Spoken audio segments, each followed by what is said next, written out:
Bismillahirrahmanirrahim. Yang ketiga kita bisa ambil dari hadis adanya syaitan, dan syaitan adalah golongan yang kafir dan fasik dari golongan jin. Makanya Allah Subhanahu wa taala menyebutkan tentang iblis, kana minal jinni fa fasaqa an amri rabbi. Dia golongan jin dan dia fasik terhadap perintah Tuhannya. Dan syaitan ini selalu menjerumuskan manusia. Saya sudah pernah berbagi teman-teman sekalian bagaimana kita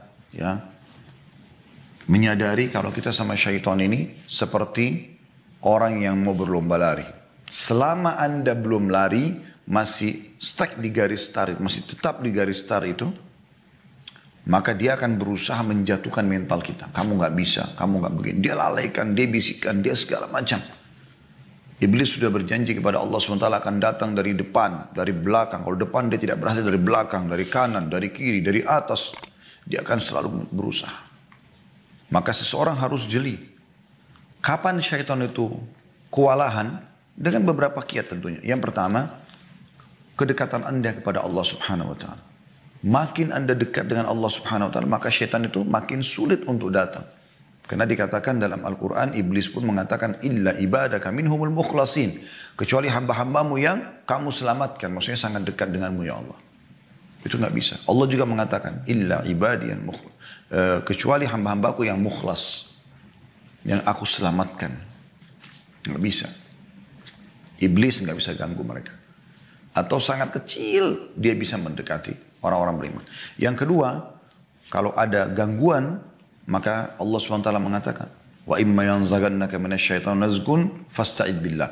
Kalau sudah mulai ada bisikan-bisikan, jelas kok dia arahnya kepada selain perintah Allah Subhanahu wa taala. Maksudnya larangan Allah, dia sudah menjerumus ke larangan atau malas mengerjakan perintah Allah Subhanahu wa taala, berarti Allah mengatakan fasta'id billah, berlindung kepada Allah dari syaitan.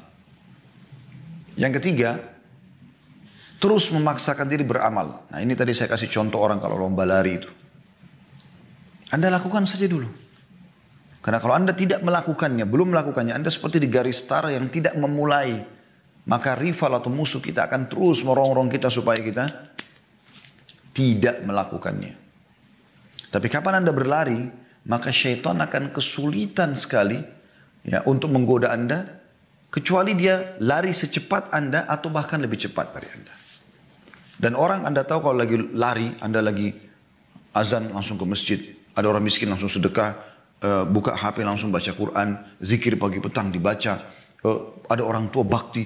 Anda sibuk dengan itu, Anda seperti orang sedang lari. Syaitan ini kerepotan juga dia. Belum selesai dia goda untuk meninggalkan satu perbuatan lain, Anda sudah kerjakan yang lain. Terus begitu. Dia kerepotan. Sulit dia untuk menggoda. Yang dia bisa lakukan paling mengurangi pahalanya. Misalnya tadi Anda mau sedekah, 1 juta Anda kurangi jadi 500.000. Mungkin itu. Tapi dia tidak bisa memberhentikan Anda bersedekah karena Anda sudah berjalan.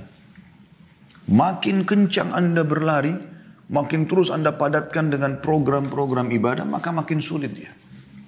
Kemudian juga yang terakhir, yang keempat adalah tentang peringatan masalah pasar. Pasar ini teman-teman sekalian, kalau darurat Anda pedagang, Anda harus hidup dari situ. Para sahabat Nabi Ridwanullah hidup di pasar. Nabi SAW juga berdagang, gitu kan. Bukan itu yang sedang disinggung di sini. Tapi yang sedang disinggung di sini adalah, karena orang-orang pedagang pasti awal-awal ke pasar, gitu kan. Adalah orang yang memang datang ke pasar tanpa ada hajat. Cuma buang-buang waktu, jalan-jalan ke mall, buang-buang waktu. Ada orang, sekarang pandemi Masya Allah. Allah SWT sudah mengurangi sekali itu ya. Dulu sebelumnya, la haula wa la quwata illa billah. Mall mulai buka jam 10 pagi, apalagi kalau weekend, hari Sabtu, hari Ahad, luar biasa. Penuh. Dan ada orang dari pagi, pulang ke rumahnya nanti malam.